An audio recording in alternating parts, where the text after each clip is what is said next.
ఇంట్లో పిల్లగాళ్ళు అలుగుతే వాళ్ళకు ఏదోటి కొనిపిస్తామని చెప్తాం. అయినా కూడా ఇనకపోతే చాక్లెటో బిస్కెటో కొనిస్తాం.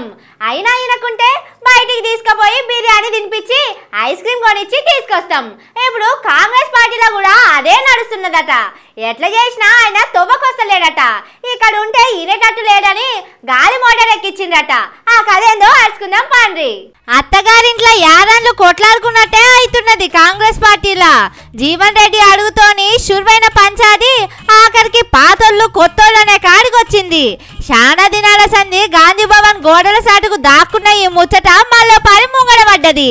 ఏళ్ల సంధి పార్టీ కోసం పని చేస్తా అంటే కొత్తగా వచ్చిన వాళ్ళను నెత్తి మీద కూసబెట్టుకున్నారు. మమ్మల గల్మకార కూడా ఉండలిస్తలేరని జీవన్ రెడ్డి సారు మస్తు బాధపడుతున్నాడు. పాత కాంగ్రెస్ వాళ్ళు ఎంతమంది పోయి మాట్లాడినా ఇంటలేడు సారు. శ్రీధర్ బాబు సారు, బట్టి సారు ఇట్లా ఎవ్వరు పోయినా ఇంటలేడట.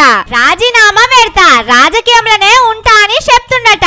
ఇక ఇట్లనే ఇడిచిపెడితే ఇంకేం కొత్త పంచాయతీ పెడతారనుకున్నారో ఏందో గాని ఆగ మీద ఢిల్లీకి పిలిచిండు సారును. పగటాలకు గాలి మోటార్ ఎక్కి ఢిల్లీలో దిగిండు. ఇవాళ పొద్దుగాలనే బట్టి సారు కూడా ఢిల్లీకి పోయిండు. పాత కాంగ్రెస్ వాళ్లకు సారే పెద్ద మనిషి అన్నట్టు. పంచాయతీ తెగుతుందో ఇంకింత సాగుతుందో చూడాలి. కానీ జీవన్ రెడ్డి సారు బాధలు కూడా నియతున్నదుల్లా. షెయి పార్టీ గెలిచిన కాంచెల్లి ఎంత కొట్లాడుతున్నాడు. రేవంత్ సారు గురించి ఎవ్వరు మాట్లాడినా అలా దుమ్ము దులిపి ఇడిచి పెడుతున్నాడు. మంత్రులు సప్పుడు చేయకుండా మంత్రి కొలువు వస్తదన్న ఆశతోని జీవన్ రెడ్డి సారు లొల్లి లొల్లి చేస్తున్నాడు. కానీ లాస్ట్ కు ఆయన సీటుకే ఎసరు పెట్టే వరకు ముఖంలో రక్తం లేకుండా పోయింది సారుకు పాపం.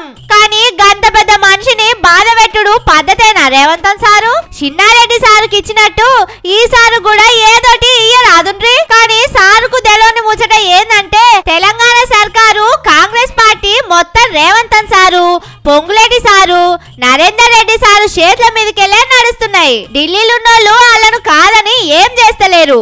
ఇప్పుడు ఆగ మీద ఢిల్లీకి పోయిన జీవన్ రెడ్డి సారుకు విమానం ఛార్జీల ఖర్చు తప్పితే అక్కడికి వచ్చేది ఏముండదని ఇంకొందరు అంటున్నారు.